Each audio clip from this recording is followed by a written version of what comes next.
राधे राधे, जय श्री कृष्णा, जय श्री श्याम। श्रावण मास चल रहा है और श्रावण मास में जानेंगे कि 2024 में कामिका एकादशी 30 जुलाई की है या 31 जुलाई की है। कामिका एकादशी का सही समय, तारीख, मुहूर्त और पारायण समय ये सभी जानेंगे कि कामिका एकादशी के दिन भगवान विष्णु की पूजा करने से व्यक्ति हर तरह के दुखों और पापों से मुक्ति मिल जाती है। आइए जानते हैं कामिका एकादशी तिथि मुहूर्त।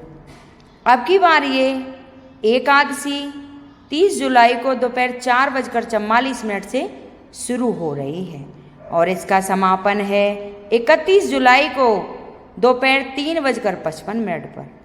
कामिका एकादशी 2024 में 31 जुलाई बुधवार को ये व्रत रखा जाएगा, क्योंकि हमारे हिंदू धर्म में उदिता तिथि को ही मान्य किया जाता है। और कामिका एकादशी का पारायण समय रहेगा 1 अगस्त को सुबह 5:40 से 8:22 तक। कहते हैं हिंदू धर्म में कामिका एकादशी का विशेष महत्व है। इस दिन भगवान विष्णु के साथ साथ शिव जी की भी पूजा करने का विशेष महत्व है। ये देवसैनी एकादशी के बाद पहली एकादशी है जिसमें भगवान विष्णु योग निद्रा में होते हैं। सावन मास में इस एकादशी के पड़ने से इसका फल कई गुना अधिक बढ़ जाता है। कामिका एकादशी के दिन भगवान विष्णु की पूजा करने के साथ साथ दान स्नान करने से व्यक्ति को हर पाप परेशानी से मुक्ति मिल जाती है और अनंत फल की प्राप्ति होती है। इसके साथ ही माना जाता है कि जो व्यक्ति कामिका एकादशी का व्रत रखता है तो उसे नीच योनि में जन्म नहीं लेना पड़ता। तो आइए शुरू करते हैं कामिका एकादशी व्रत कथा प्रारंभ करने से पहले सभी माता बहनों से अनुरोध है कि कमेंट बॉक्स में जय एकादशी महारानी की जरूर लिखें। बोले एकादशी महारानी की जय। कुंती पुत्र धर्मराज युधिष्ठिर कहने लगे कि हे भगवान, आषाढ़ शुक्ल पक्ष की देवसैनी एकादशी तथा चातुर्मास व्रत महात्म मैंने भली प्रकार सुना है। अब कृपा करके श्रावण के कृष्ण पक्ष की एकादशी का क्या नाम है सो कहिए। तब श्री कृष्ण भगवान कहने लगे कि हे युधिष्ठिर, इस माह की एकादशी की कथा को एक समय ब्रह्मा जी ने नारद जी से कहा था, वही मैं तुमसे कहता हूँ। नारद जी ने ब्रह्मा जी से पूछा था कि हे पितामह, श्रावण मास के कृष्ण पक्ष की एकादशी की कथा सुनने की मेरी बड़ी इच्छा है। उसका क्या नाम है, क्या विधि है और उसका क्या महात्म्य है, सो कृपा करके कहिए। तब नारद जी के ये वचन सुनकर ब्रह्मा जी ने कहा कि हे नारद, लोगों के हित के लिए तुमने बहुत ही सुंदर प्रश्न किया है। श्रावण मास की कृष्ण पक्ष की एकादशी का नाम कामिका है। उसके सुनने मात्र से वाजपेय यज्ञ का फल मिलता है। इस दिन शंख चक्र गदाधारी विष्णु भगवान का पूजन होता है, जिनका नाम श्रीधर, हरि, विष्णु, माधव, मधुसूदन है। उनकी पूजा करने से जो फल होता है सो सुनो। जो फल गंगा, काशी, नैमिषारण और पुष्कर स्नान का नहीं होता वह विष्णु भगवान के पूजन से मिलता है। जो फल सूर्य व चंद्र ग्रहण व कुरुक्षेत्र और काशी में स्नान करने से, समुद्र वन सहित पृथ्वी का दान करने से, सिंह राशि के बृहस्पति में, गोदावरी और गंडकी नदी में स्नान करने से भी प्राप्त नहीं होता, वह भगवान के पूजन से मिलता है। जो मनुष्य श्रावण मास में भगवान का पूजन करते हैं उनसे देवता, गंधर्व और सूर्य आदि सब पूजित हो जाते हैं।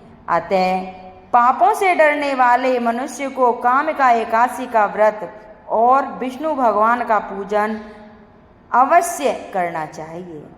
पाप रूपी कीचड़ में फंसे हुए और मासा संसारी समुद्र में डूबे मनुष्य को कामिका एकादशी का व्रत और विष्णु भगवान का पूजन अवश्य करना चाहिए।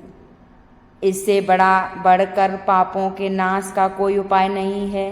हे नारद, स्वयं भगवान ने यही कहा है कि कामिका व्रत से जीव कुयोनि को प्राप्त नहीं होता।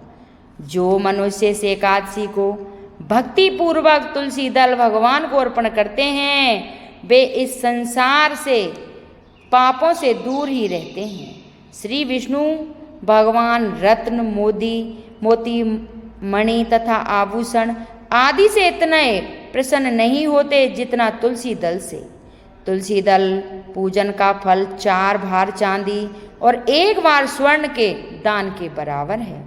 हे नारद, मैं स्वयं भगवान की अति प्रिय तुलसा को सदैव नमस्कार करता हूँ। तुलसी के वृक्ष को सींचने से मनुष्य की सब यातनाएं नष्ट हो जाती हैं। दर्शन मात्र से सब पाप नष्ट हो जाते हैं और स्पर्श से मनुष्य पवित्र हो जाता है। कामिका एकादशी की रात्रि को दीपदान तथा जागरण के फल का महात्म्य चित्रगुप्त भी नहीं कह सकते। जो इस एकादशी की रात्रि को भगवान के मंदिर में दीपक जलाते हैं, उनके पितर स्वर्गलोक में अमृत पान करते हैं। अथवा जो घी या तेल का दीपक जलाते हैं, वे 100 करोड़ दीपकों से प्रकाशित होकर सूर्य लोक को जाते हैं। ब्रह्मा जी कहते हैं कि हे नारद, ब्रह्म हत्या तथा मूढ़ हत्या आदि पापों को नष्ट करने वाली से कामिका एकादशी का व्रत मनुष्य को यत्न के साथ करना चाहिए। कामिका एकादशी के व्रत के महात्म्य को श्रद्धा से पढ़ने या सुनने वाला मनुष्य सब पापों से छूटकर विष्णु लोक को जाता है। कहते हैं भगवान विष्णु सर्वोपरि हैं। वे अपने भक्तों की निश्चल भक्ति से सहज ही प्रसन्न हो जाते हैं। तुलसी जी भगवान विष्णु की प्रिया है। भगवान हीरे, मोती, सोना, चांदी से इतने प्रसन्न नहीं होते जितनी प्रशंसा उन्हें तुलसी अर्पण करने पर होती है। बोलिए एकादशी महारानी की जय। जो भी एकादशी का व्रत करता है, कथा सुनता है, उसे की हर मनोकामना पूर्ण होती है और विष्णु भगवान की कृपा उन पर बनी रहती है।